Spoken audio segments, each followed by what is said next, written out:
Batman is one of the greatest heroes ever, and he has trained a small army of sidekicks that started out as children and have grown up to be world-class heroes in their own right.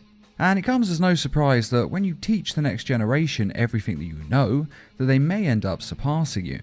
And while no one Robin on his own is better than Batman outright, each of the Robins has something that they're better at than Batman is. Now, in some respects, this has more to do with each character having their own personality traits, and as such leaning towards certain skills over others. Such as Damian being quite violent means he's kinda leaning towards learning aggressive martial arts than the others do.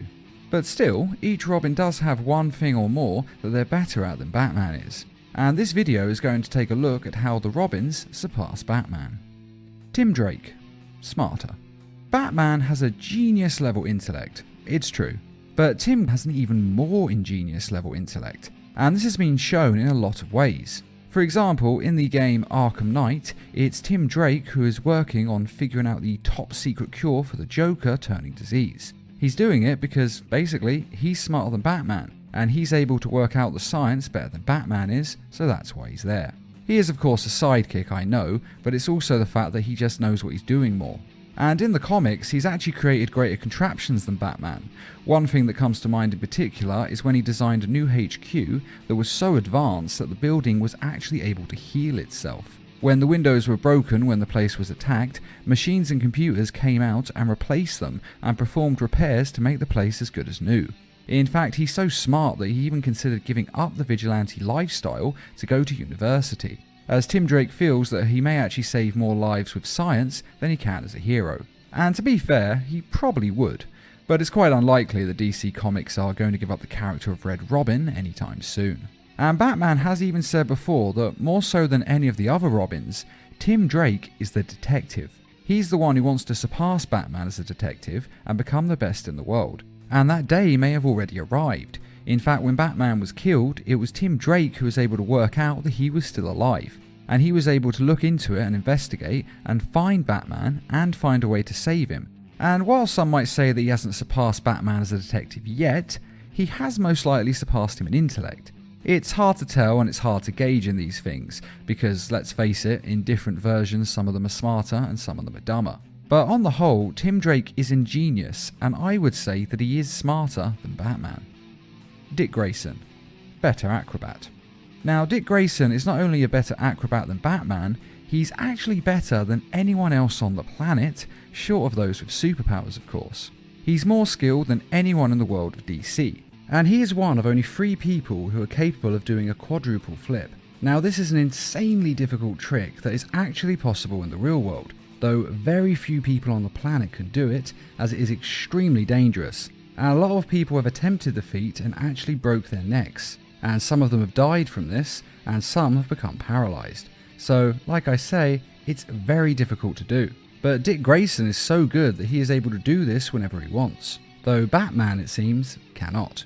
Though the downside to him being able to do this quadruple flip is that it was the way that Tim Drake worked out that he was actually Robin, and therefore Bruce Wayne was Batman. You see, Tim Drake had seen Dick Grayson perform this quadruple flip at Hayley's Circus, and then when he saw Robin do the same, he realised it must be the same person. Which again is quite a good notch to Tim Drake being a detective, because he was able to work it out quite simply just from that. So it does go to show his skill. But because Dick Grayson is able to do this quadruple flip, it means that in terms of grappling over rooftops and athletic skill, Nightwing is better than Batman. Though given that he was born and raised as an acrobat in a circus, and then adopted by Batman and trained as Robin, well, it does kind of make sense that he would be the best. Damian Wayne, a better fighter. Now, considering that Damian was genetically altered in the womb to be stronger than a normal human, and he was then raised by a cult of assassins and trained to be the ultimate killer, it does kind of make sense that Damian is a better fighter than Batman. Now, to be clear on this, I don't mean that the Damian Wayne that we see as a child is better than Batman, because he's not. True, he has beaten Batman here and there in fights, and even managed to hold his own in other fights, but that's just a combination of Batman not wanting to hurt his son, and bad writing. As a kid, just can't beat up Batman, no matter how well trained and genetically altered he is. Unless he's altered to having superpowers, and even then, it probably wouldn't matter. After all, this guy has taken down Superman. and Batman has beaten Bane, Clayface, and Grundy in a fistfight. So a kid doesn't compare to that, even when he's been enhanced. But when Damian grows to adulthood, like we see in the Batman Beyond comic book series, well, that's a different story altogether, as Damian is way better than Bruce Wayne ever was. Bruce even admits that he is the greatest fighter that he has ever seen, and possibly the greatest fighter that's ever lived, far surpassing Bruce Wayne even when he was at his peak as Batman. Now again, this isn't very surprising given his origins, but still, Damian is a better fighter, even though his temper control and pride do desperately need some improvement. And there's one other area where he surpasses him that's actually a little bit unusual. You see, Damian Wayne is also a master ventriloquist and impersonator. Like I say, a little bit out there, but on Damian Wayne's first night in the Wayne Mansion, he is able to override the voice recognition locks of the Batcave just by imitating the others' voices, and he can do a practically perfect impression of Tim Drake. So good that it's actually able to fool the state-of-the-art voice locks, which is very impressive, and it doesn't seem to be a skill that Batman has. Now, Damian doesn't really use this very often. In fact, I can't actually think of a time he has used it since the first time. I imagine he has somewhere, but even still, it's something that he has over Batman, though really the fact that he's a better fighter is kinda more impressive. Jason Todd. Now, when Jason Todd came out of the Lazarus Pit, some versions of his character say that he came out enhanced, that he was stronger, smarter, and able to heal faster than a normal human. Which does make sense given that the Lazarus Pit is basically just a pit of life force.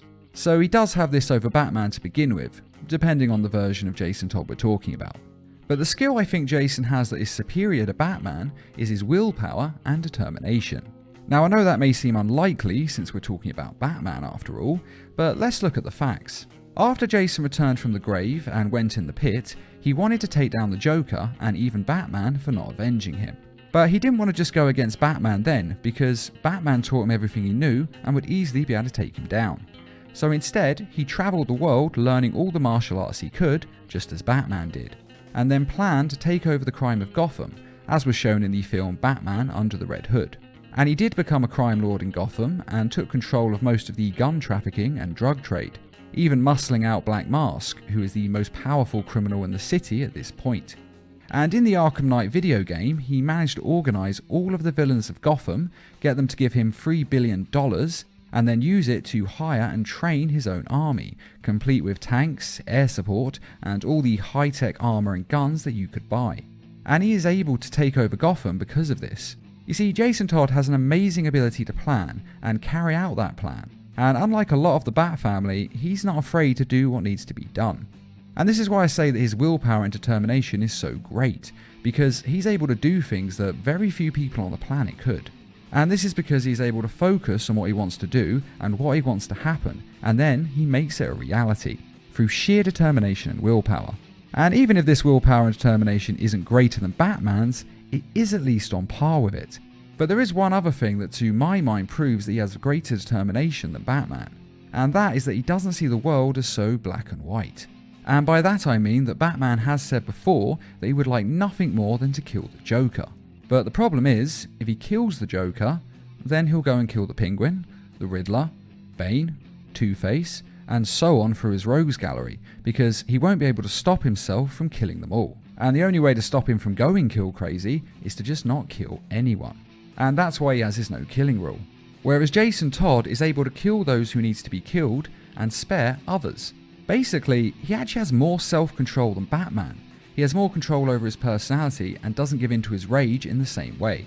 Now that's not to say that he hasn't given in to his anger and rage at times. I mean, that's kind of what the Red Hood was all about to begin with. But the point is that he is able to actually look at a situation and decide, no, the Joker needs to die because he's the worst of the worst. But that doesn't mean I have to kill everyone. He has that determination and control to do that, but Batman isn't able to. And it's because of this that Batman actually thought that Jason Todd was insane. And so he arranged for him to go to Arkham Asylum under an alias so that he could get treatment. And yet to Batman's surprise, while Jason was there, he was declared legally sane. You see, he's not insane, he just feels that some criminals do need to be killed, and quite frankly, I kind of agree with him. I'm actually not for the death penalty, to be fair, but when we're talking about people like the Joker, who continually escape and are a threat to pretty much the entire human race, killing thousands and thousands of people, Well, someone like that just needs to be put down for the safety of us all. And the fact that Jason Todd is sane also gives him one over on Batman, because, let's be honest, Batman is not exactly the perfect picture of mental health. And that's how Jason is better than him. He just has more control over himself and is able to do things that Batman can't, and not give in to his rage and his vengeance. Even though Jason Todd's rage and vengeance is probably on par with Batman's, if not greater. After all, Batman's parents may have been killed, but Jason was killed, so in some respects, it's actually a lot more personal. And that is some of the ways that the Robins are better than Batman. And finally, I just want to mention that one thing that all of the Robins seem to be able to do better than Batman is to move on. They've all kind of moved on and formed their own teams, which are kind of like their own families, and even got involved in different relationships so they can basically become adults and get on with their life. Whereas Batman is very much stuck being alone in his mansion. Now, I'm not saying that it's gone perfectly for the Robins. As we all know, their relationships and their families have had quite a lot of rough patches over the years. But still, they seem to be able to move on better than Batman can, and it does seem likely that none of them are going to die as old, lonely men in a mansion, whereas Batman very much might. But what do you think of the Robins? Do you agree that they are better than Batman in the areas that I mentioned? Or do you think that they are better than him in other ways? Or that the Robins are just not better than Batman at all? Be sure to let us know in the comments, and I'd just like to say a quick thank you to those who made this video possible by donating to the Needle Mouse Productions page on Patreon. And as always, thanks for watching, and feel free to subscribe, share, like, and comment.